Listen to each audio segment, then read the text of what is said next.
Aliens? Aliens. Yes. But maybe no.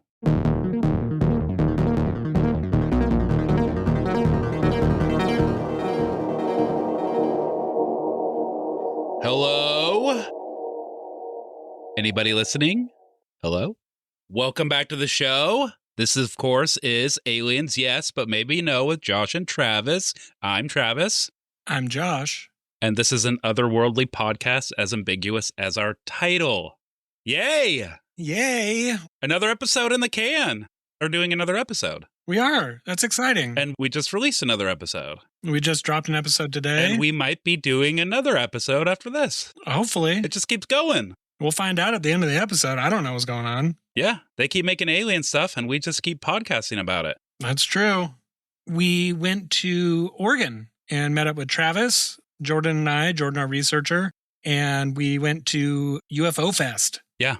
It was awesome. It was a lot of fun in McMinnville, Oregon, the McMenamins UFO Fest in McMinnville. That's a fun combination of names of letters put together that were just got a little confusing, especially as we got into party mode at the end of some of these panels. That's true. Yeah, it was a really good time. Not what I was expecting. I enjoyed, I think her name's Rebecca Charbonneau. I think she was my favorite panelist, researcher at SETI. Yeah, she was amazing. The Search for Extraterrestrial Intelligence. Incredibly knowledgeable and has a way of communicating these big ideas in a way that are very comfortable and make you feel like, oh yeah, I do know about gamma rays and, you know, the deep space physics. And it could have just been like you heard about it in a conversation at another panel, but she made it seem like we were all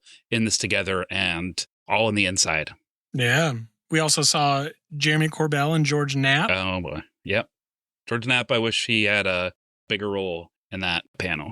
Yeah, he was lounging tough. Yeah, so he came out, you know, of course, Jeremy is a big showboat of a person and comes out with his big personality and a beer and sits in a chair and then introduces everybody. And George comes out with his like very professional stack of papers and then sits and you're just like, oh shit, George is going to drop some shit. He came out here super prepared.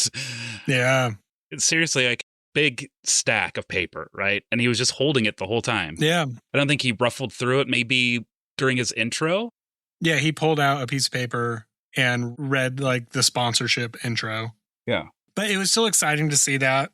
Jeremy and George were interviewing Dylan Borland. Dylan Borland, who was on that in that congressional hearing with Gorsuch.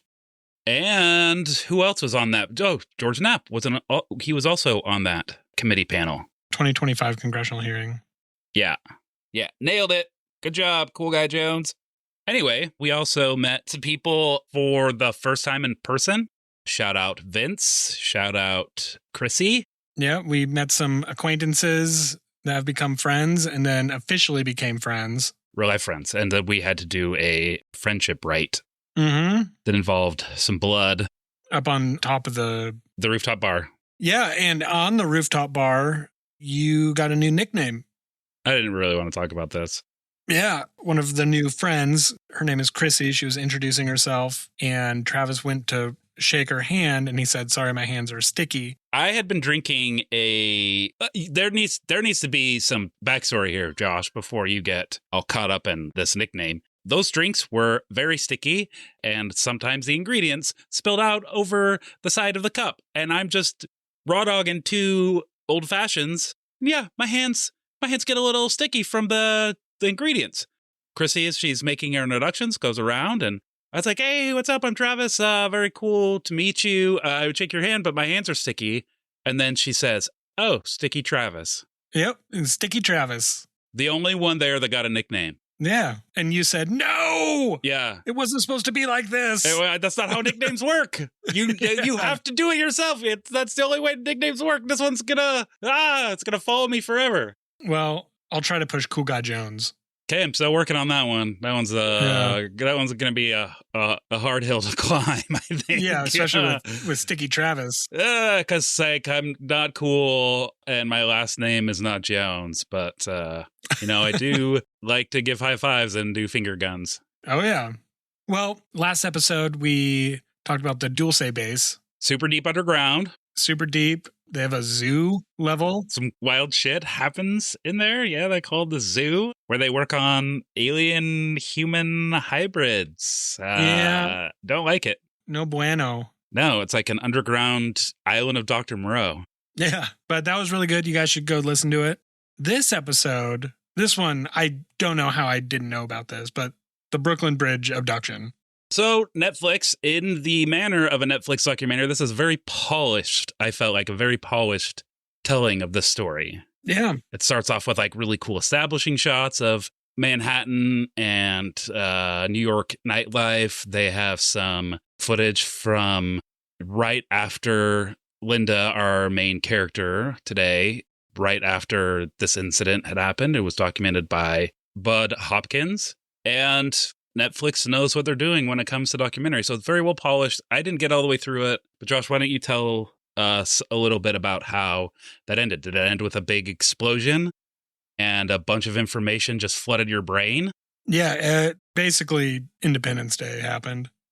No, it's still, I mean, welcome to Earth. I'm not going to spoil anything. Don't pawn that out on me. Spoil it a little bit. I mean, it still just leaves things up in the air. I'm still a little torn about who and what and how everything happened. Yeah. When we took the quiz last episode, I was not prepared for what this was all about. It's loops and turns and kidnappings and everything. It's insane. So the story, as White Files tells it, pretty fucking upsetting. That being said, I wanted to get out in front of this right at the top of the episode and say, I believe women.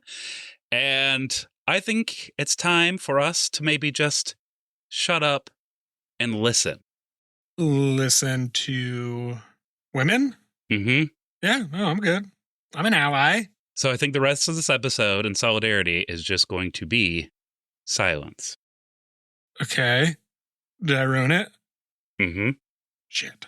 Well, let's let them do that on their own.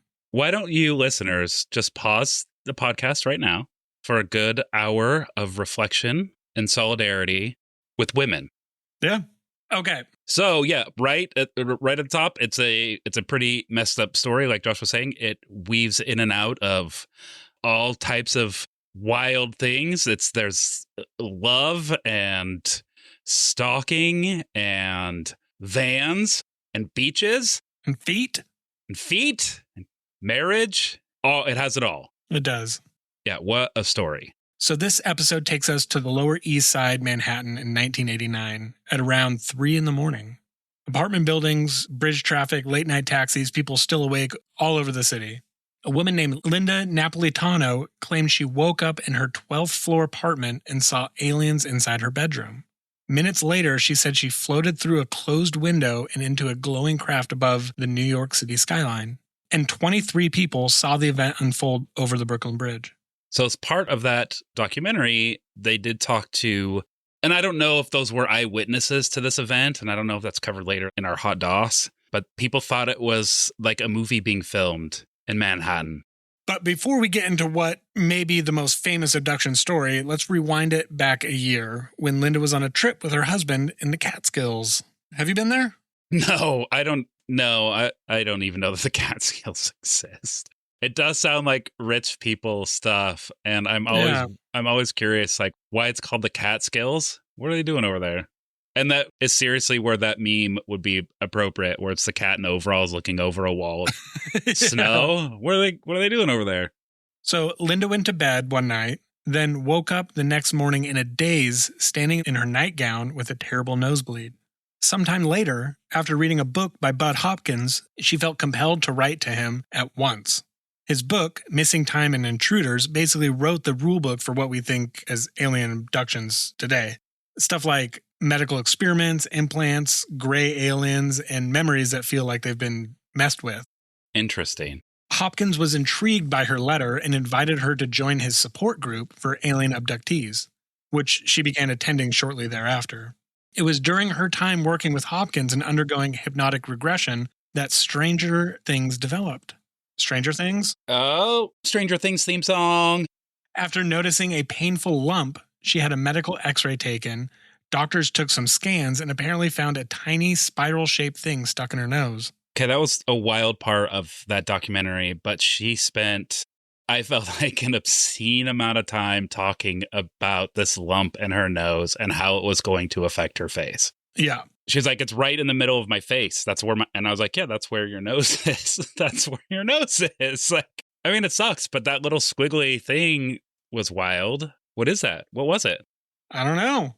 So she then showed the x-rays to Hopkins, who famously took the x-ray on tour as a radiological smoking gun, proving that aliens put implants in humans, just like how our researchers tag animals and then release them back into the wild. However, this is just the tip. Oh, shit. Call back to Kecksburg 2 episodes ago. The case is about to get way weirder and more complicated. Side note, did you know that this took place on my 10th birthday? Ooh. Yeah. Freshly faced 10-year-old Travis Wright was alive during and I don't know anything about what I'm learning about all this stuff. Where were you for the first time? I was probably at home. I think it was even like a Saturday or Sunday. I remember waking up and thinking, this is my favorite birthday ever because I'm a decade old. Do you have people that can vouch for you? That I turned a decade?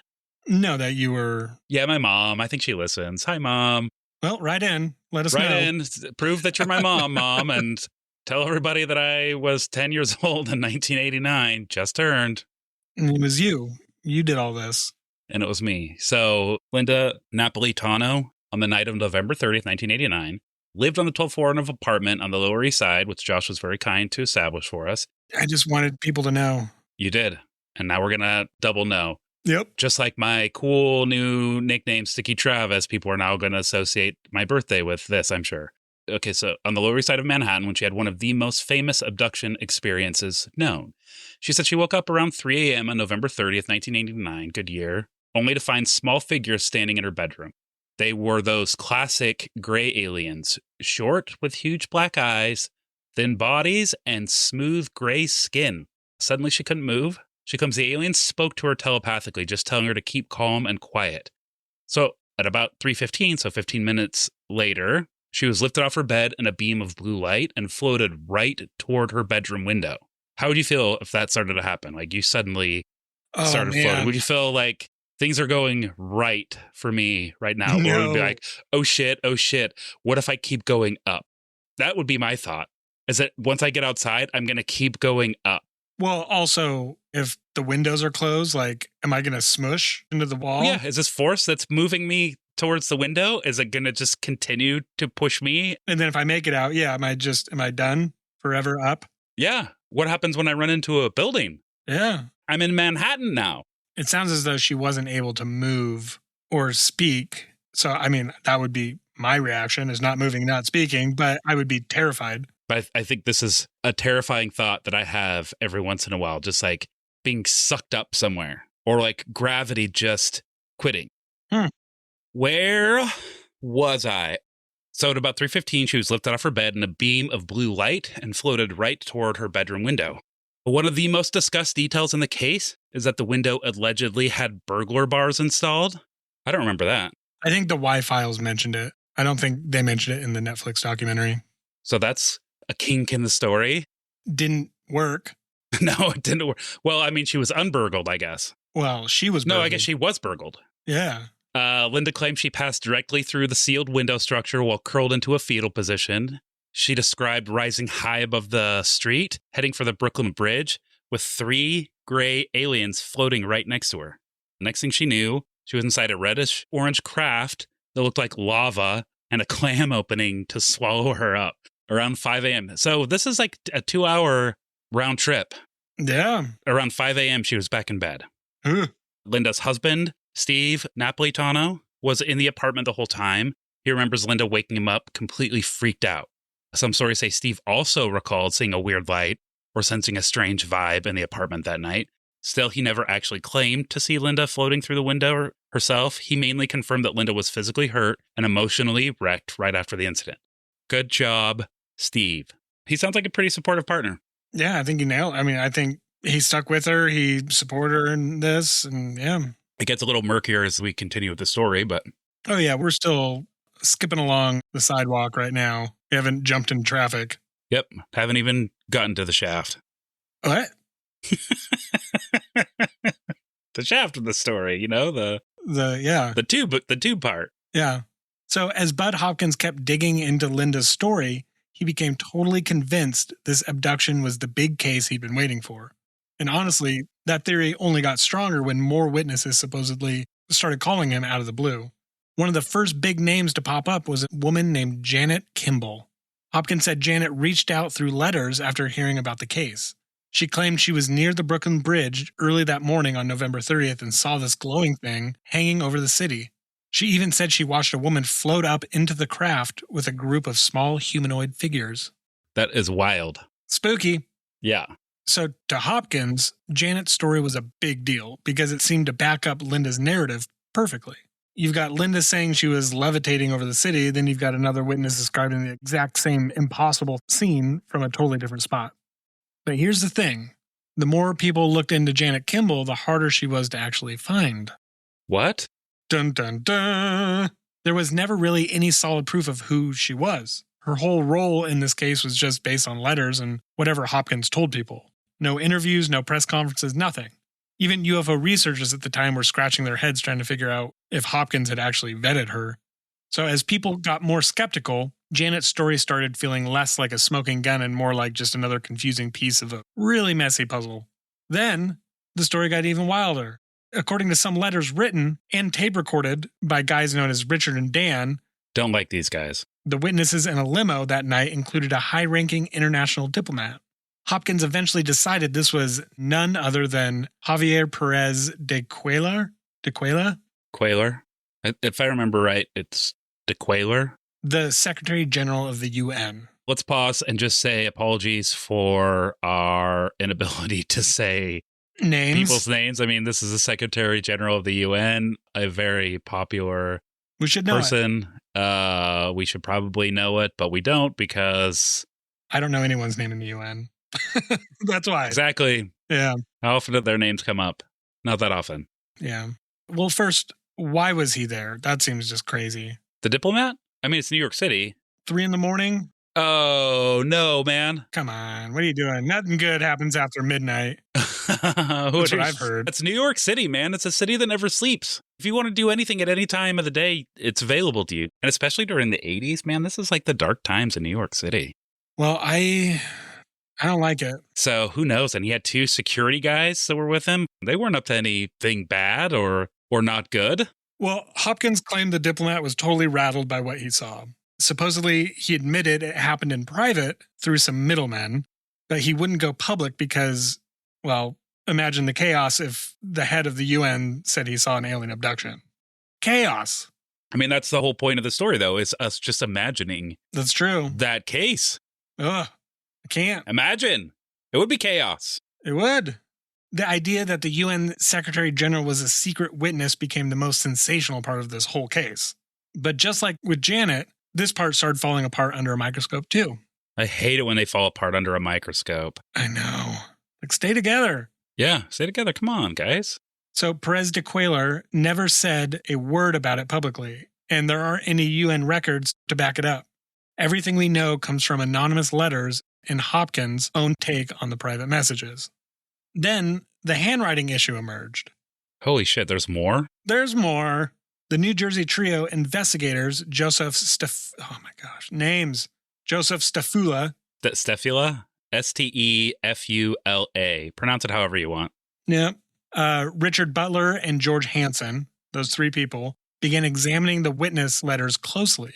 They noticed similarities between Linda's handwriting and certain signatures appearing in the Richard and Dan letters, particularly the reoccurring H signature pattern. This became one of the most damaging points in the entire case because... What is the recurring H signature pattern? What does that mean? They have... ask that when I'm done reading this. Okay. This became one of the most damaging points in the entire case because the Richard and Dan testimony served as the strongest support for Hopkins' claim of multiple independent observers. If the letters were fabricated or influenced by Linda directly, the witnesses might not even be real. Hey, Josh, Yes? what does a recurring H signature pattern mean? The H's in the signatures looked identical to the signatures of Linda's in letters and stuff that she wrote. So it's kind of weird. Just the H's, though? Yeah, it all looked a little close, but the H's were exact, which is a pretty big tell. I don't know. I'm not a handwriting doctor, so... An H doctor? I definitely don't specialize. I'm not a handwriting doctor, and I definitely don't specialize in H's. Yeah, that'd be pretty niche. Yeah, I mean, my parents would be really disappointed. They're like, why did you focus so much on one letter of the alphabet? You know you're never going to make any money. And I'm just like, I don't love you anymore. This would have been the case that blew all the cases out of the water for you. Sure, this would have been my famous case where I got to showcase the letter H. The H guy. Yeah, they're like, okay, we brought in a specialist. It's the H guy. Here he is, Travis Wright, Cool Guy Jones, as he's known in some circles, Sticky Travis, and other circles. Yep. Tell us about the H. And I'm just like, well, it's the 11th letter of the alphabet? 8th.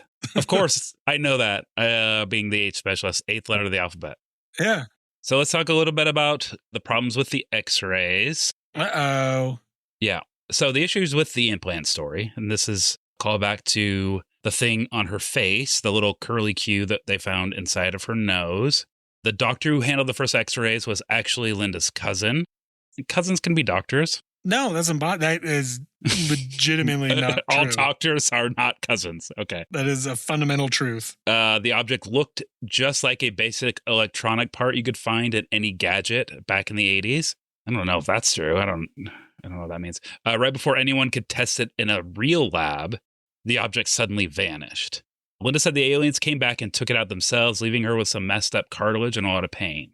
Without the actual object to look at, the whole implant story was just based on what people said, some photos and guesses.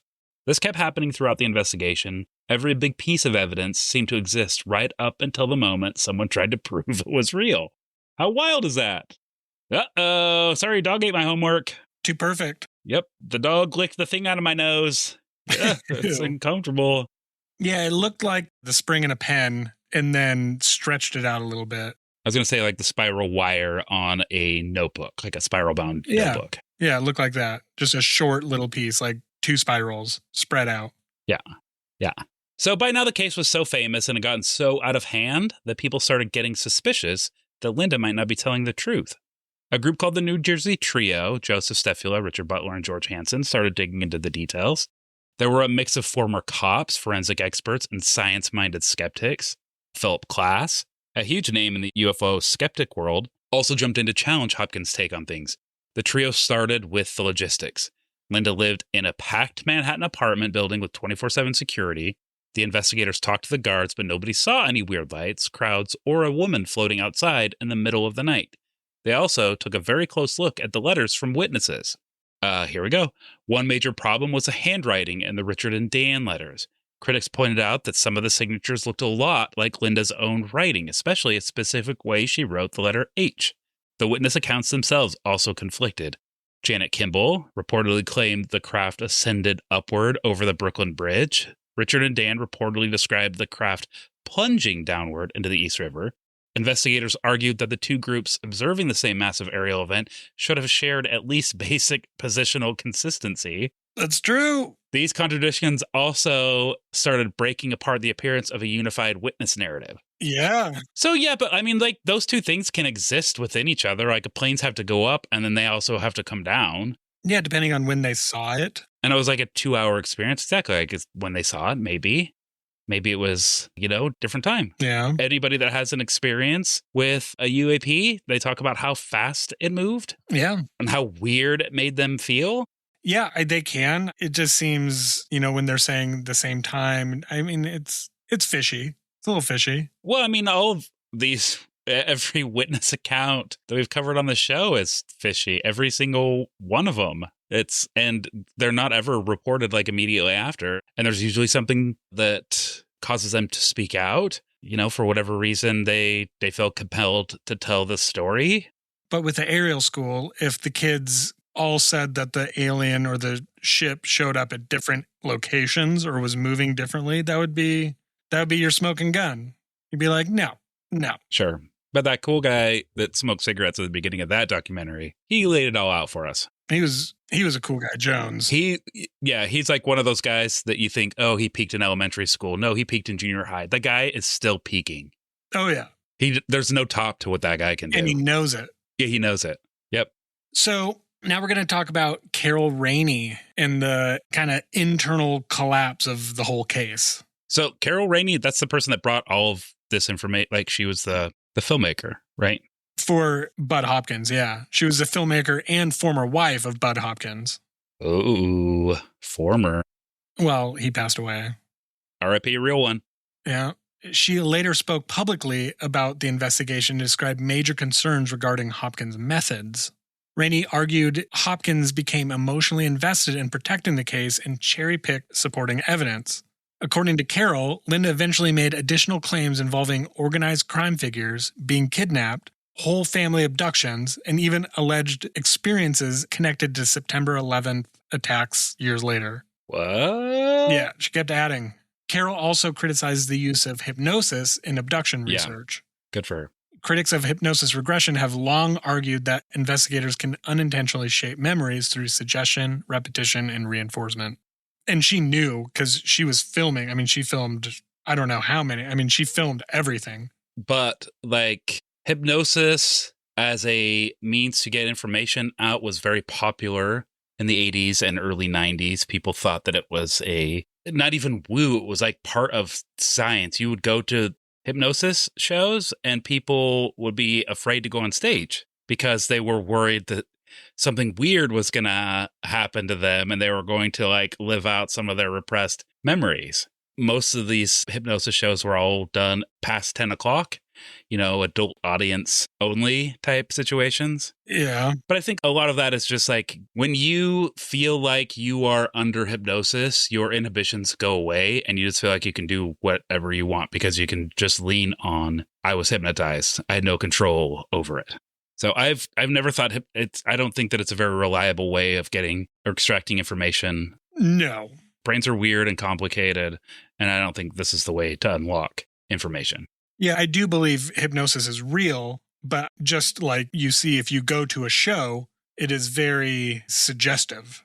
If you go to like a hypnosis therapist or whatever, for whatever reason, quit smoking to stop having sex with your hand or whatever, the classics, you are committed to wanting to change that. Right. And so this is like that last barrier. It's all in your head anyway. Not all in your head, but I mean, like, you're ready. And it doesn't matter. You're just now looking for kind of a support system. So Carol, just in the Netflix documentary, we saw maybe 10 different hypnotic regression therapies filmed. So she was around it a lot. Mm-hmm. She just didn't believe in that. Carol believed Hopkins also sincerely believed he was uncovering a hidden truth. She argued his investment in finding the case of the century compromised his ability to recognize inconsistencies. Oh, he's a fame chaser. He wanted to etch his name in stone. That's really what it is. So let's talk about why this case still matters, Josh. Yeah. Even after decades of criticism and controversy, the Brooklyn Bridge Abduction still holds a unique place in UFO history. Very few abduction stories attempted something on this scale. This case placed an alleged UFO operation directly above one of the busiest cities in the world. It involved diplomacy, intelligence agents, public witnesses, agents and kidnappings, medical evidence, hypnosis, and media attention all at once. For believers, the sheer complexity of the story still feels difficult to dismiss entirely. The emotional conviction of Linda Napolitano remained consistent for decades, but Hopkins defended the case until the end of his life. For skeptics, the case represents how investigator bias, psychological reinforcement, and social momentum can create a hallucination of consensus. And sitting between these positions is the uncomfortable reality that strange experiences do happen to people. Sleep paralysis exists. False memory formation exists. Psychological contagion exists. Unexplained encounters and genuinely bizarre human experiences also exist. The Napolitano case became one of the clearest examples of how difficult it is to separate extraordinary experience from constructed narrative. So this brings up a lot of the things that we talked about on this podcast a lot, is that something happened, with Linda, something happened with Travis Walton, something happened with Betty and Barney Hill. We don't know exactly what that was, whether it was a, unexplained phenomena, whether it was something spiritual or something physical, and they just didn't want to talk about it. But one thing that we do bring up a lot on this is like not having the vernacular, the ability to define these extrasensory or extraterrestrial or spiritual things in a way that makes sense. And so we use grounded language, things that make sense to us, kidnapping, assault, and things like that to describe. And I'm not saying that like every alien experience is an assault or everybody that has assault happen to them is an alien. I'm just saying that people use that language a lot to describe something that happened to them, traumatic, emotional experience. Yeah, it kind of like going into the kidnapping thing, though. We didn't really talk about that in this show, so maybe this is a good opportunity for us to talk about what the Y-Files discussed.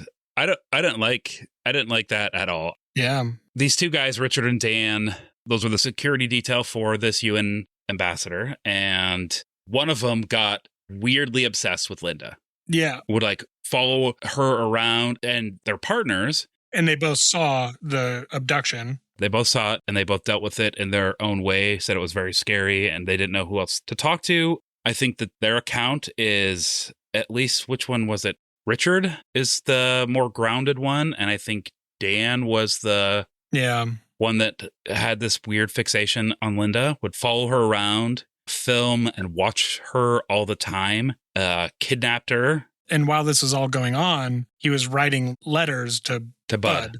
Yep. Yeah. Explaining his feelings and emotions behind it all. So imagine being Linda, this woman, she had this experience. And then on top of it, these two men show up and they demand an audience with her. And maybe they like her story and maybe they don't. But now you're in their orbit. And now that's going to overly complicate these things. And then somebody, one of these guys catches his feelings or whatever and becomes very obsessed with her. He thinks she's an alien. But he also wants to marry her and tried to drown her in the sea. Yeah. And said they're going to run away together and see her feet. That was creepy. Yeah. They demanded her take her shoes off. Take her shoes off because they wanted to see, because they had an experience on a beach. I don't even know how that all worked out. They had a later experience on the beach, and it was, I think, kind of leading us to believe that these two guys had an encounter before the Linda Manhattan Bridge encounter. And so they knew that aliens didn't have toes or whatever. And so they wanted to see Linda's feet. Nowadays, that would cost thousands of dollars. That's true. I mean, there's so many ins and outs, and they kidnap her multiple times. They take her to a safe house on a beach. She runs away and gets away. It just gets wild. But on the Y-Files, he was saying that all that kidnapping, all those stories is scene for scene from a book that she read because she was a huge sci-fi fan. I don't know.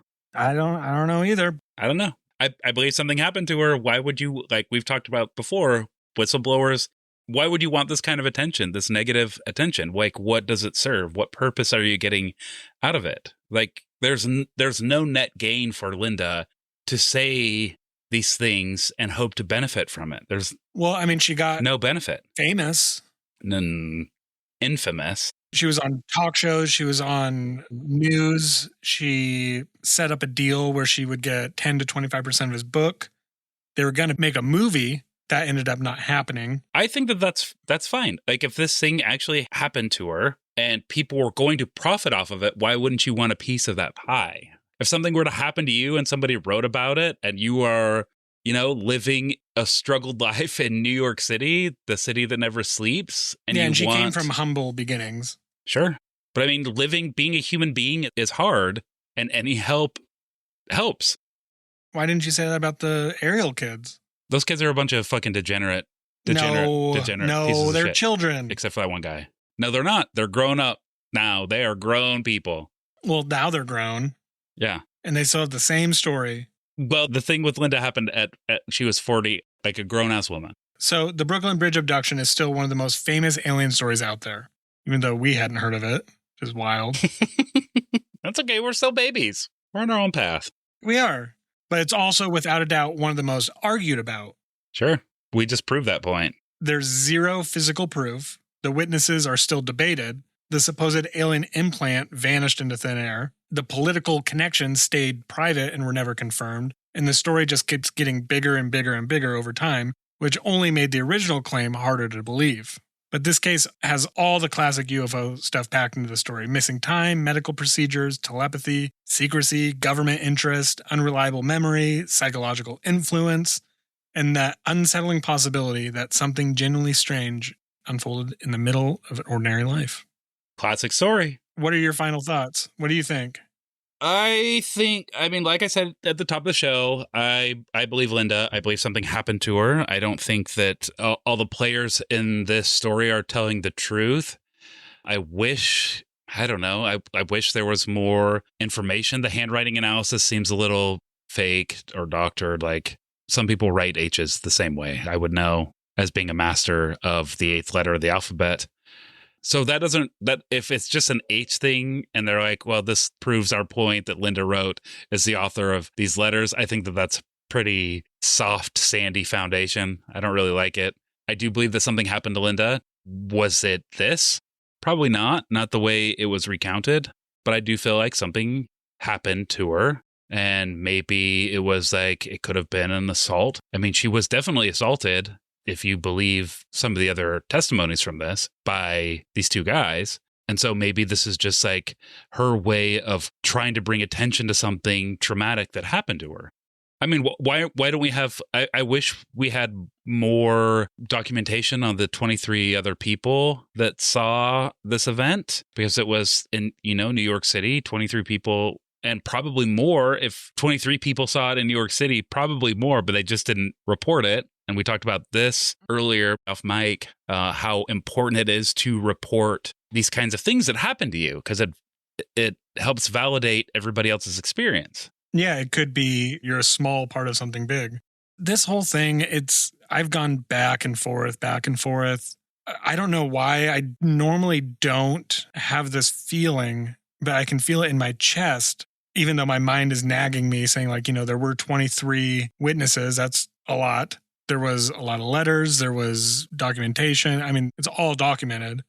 I just feel like it's all made up, which is really weird. Like, all of it. Like, she was a sci-fi fan. She read all of his books. She knew exactly what he wanted to hear, and she could come up with a good story. She was really, really good in front of the camera, like spot on. She just seemed like a type of person that wanted to be the headliner of anything. I'm not going to fault anybody for that, though. Like, we all want to be the stars. In fact, we are all the stars of our own story. And so what if she played it up a little bit? I don't think that's fair for anybody to throw out her testimony because she was also looking for a little bit of attention. That's like a way to define all whistleblowers. But some people frame this narrative because she's a woman and had this experience as in the same way that they call an assertive woman who is in a position of authority bossy. But they wouldn't say that about a man. Like, if there was a guy that was very vain and involved, we would say oh, what, that guy came prepared. He showed up and looked good because he knew he was on camera. But with this, I feel like people are framing this narrative around this woman who, so what? So what if she wants a little bit of fame? That is, I don't feel like that is the issue here. Yeah, I don't think that's the issue either. I don't think her being a woman has anything to do with my thought. It's just the evidence itself. It just seems really sketchy. Knowing that she was an avid reader of sci-fi and she read his books, even her regressive hypnotherapy was a little off. She didn't go deep. She looked pretty.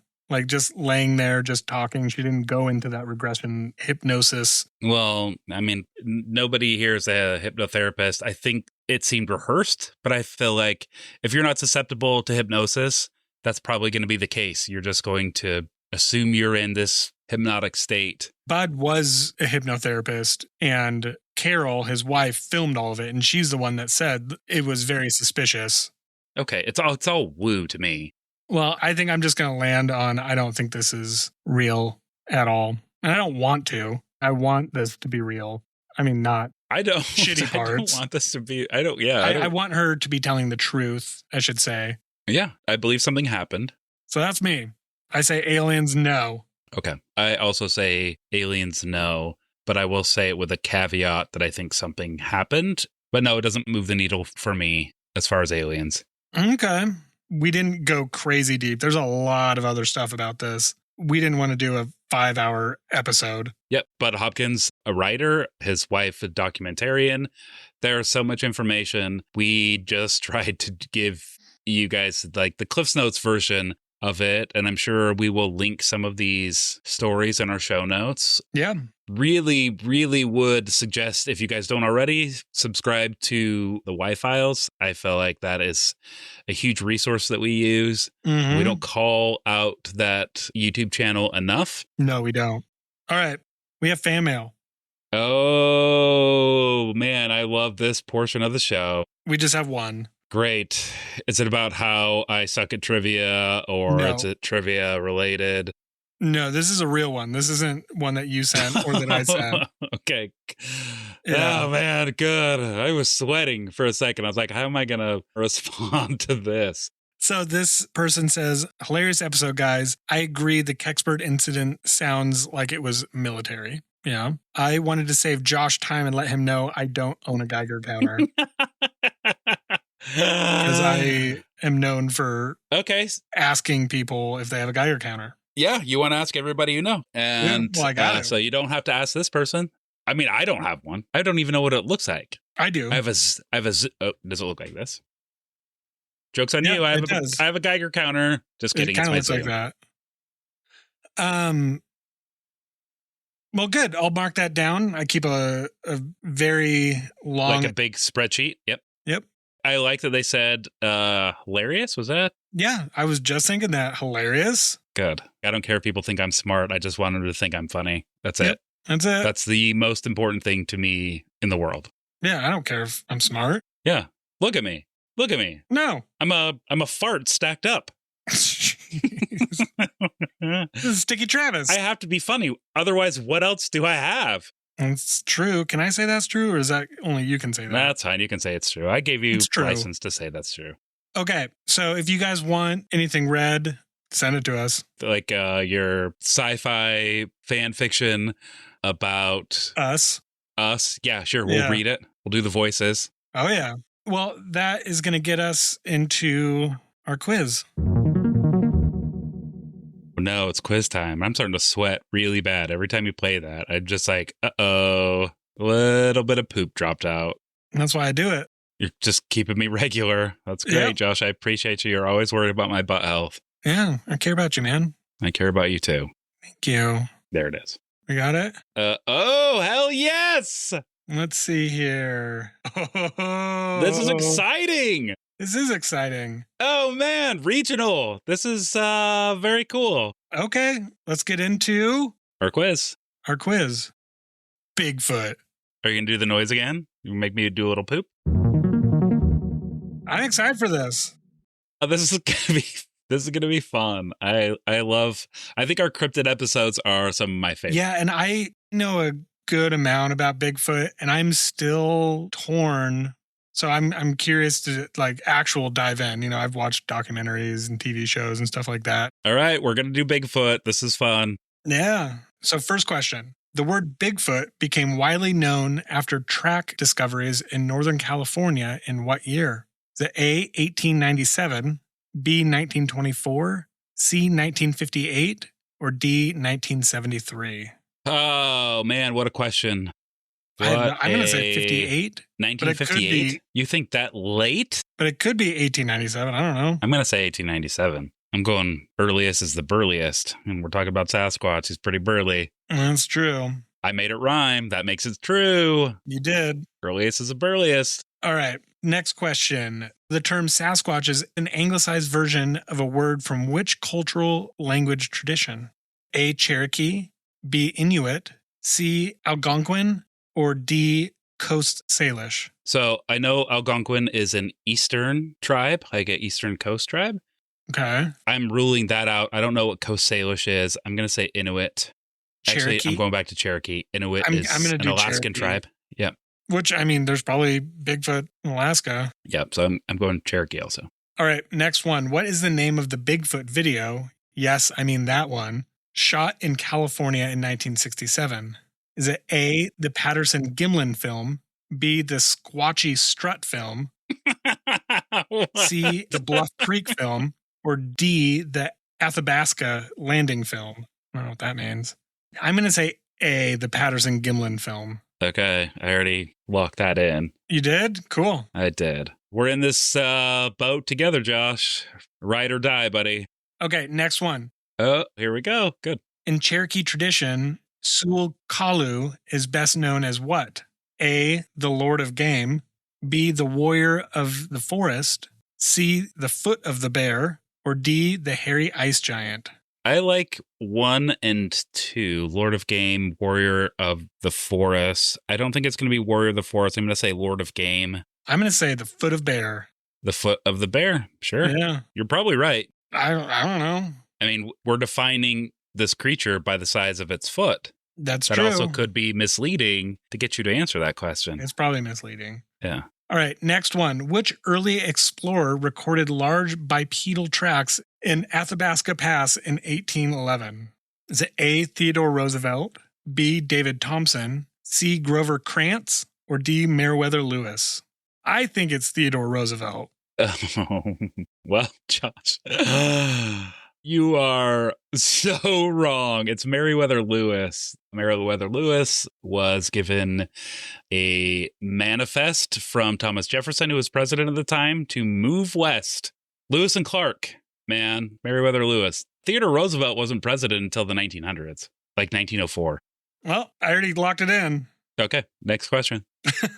So you're saying Meriwether Lewis? Meriwether Lewis, yeah. Okay. Last question, actually. The Bauman account published by Theodore Roosevelt in 1893 involved what disturbing detail? A, a cabin was lifted into the air. B, a hunter's partner was killed. C, a glowing red dome vanished into the sky. Or D, a message was clawed into a canoe. Well, I guess 1893. That doesn't work with my last one. Damn it. I mean, I thought he was timeless. He is like, he's the one president. If I could go back in time and just like hang out with the president, it would be Teddy Roosevelt. If you could go back in time and shake any president's hand with your sticky hands. Yeah, it would be Teddy Roosevelt. Thank you for bringing that back up, Josh. I appreciate that. Never forget. He's also credited with, I think, having helmets in football. His son played college football, like a very different version of it, but it was very brutal. Well, and he also did the national forests. Yep. Did he do the Hoover Dam? No, that was Herbert Hoover, who was president much later. Dude, I don't know what's going on. No, you're totally fine. Teddy Roosevelt, though, he got shot during a speech and still continued on with the speech. He was a big-time adventurer. I think he went down to the Amazon. Sounds like you love him. I do. He's a fucking badass. He's pretty cool. Well, what do you think the answer is? I don't know. I was Cabin was lifted in the vamping. air. A hunter's partner was killed. Glowing red dome vanished in the sky. Or message was clawed into a canoe. I don't like the cabin was lifted into the air.